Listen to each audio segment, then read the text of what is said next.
My father was a career firefighter. When I was 6 or 7, he'd bring me to the fires and I'd sit in the car.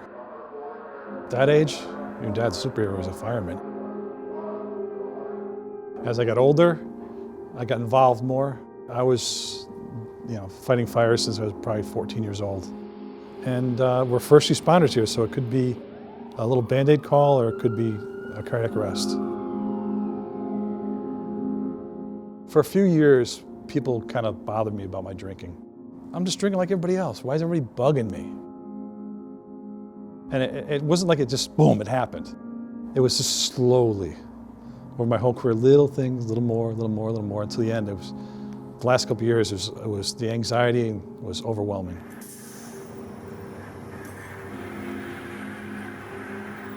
I don't think I really felt sad at a call until probably a year before I went away to get help. We had a mass murder at a beer distributor in town. But afterwards, the battalion chief from Columbine came out, and he had put a list up on the board of like 10 things to look for somebody having a problem. Anxiety, anger, depression, hypervigilance. And I'm going, check, check, check. And I'm looking around the room, there were a lot of people next to me that, for years having the same thing. I never knew how much of a problem I had until I went away and came back and pondered what was going on. I made the call on a Friday.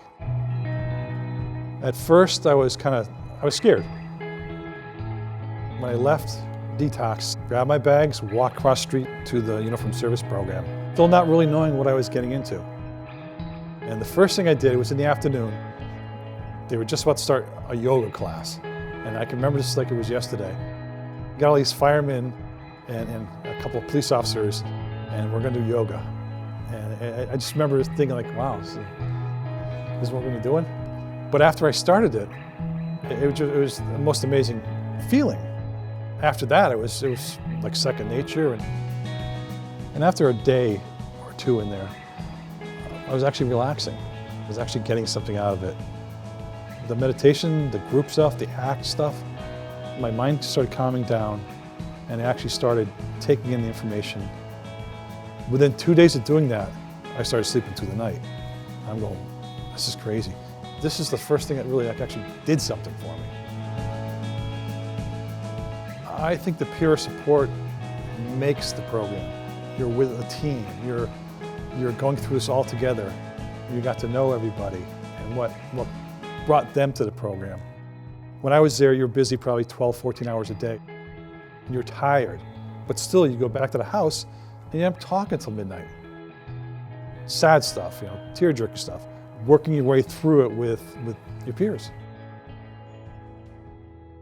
When I went away, I was embarrassed, totally embarrassed. When I came back, my mindset totally changed. My worst days now are actually my best days because those are the days that teach me that you can get through this. There's still that don't talk about it, that mentality, stuff it away. And I think most of my life I've stuffed everything. Over the last 4 years, I find myself talking all the time to people that have problems like I do. I'm very lucky to be in this department. We're very open and talk about stuff, and I think we're stronger because of it. People lose everything, families, their jobs. If you don't deal with it, that's what's going to happen. If I didn't deal with it, that would have happened to me. The Uniform Service Program gave me a life I never had. I mean, honestly, I never had. I couldn't think of a better life right now.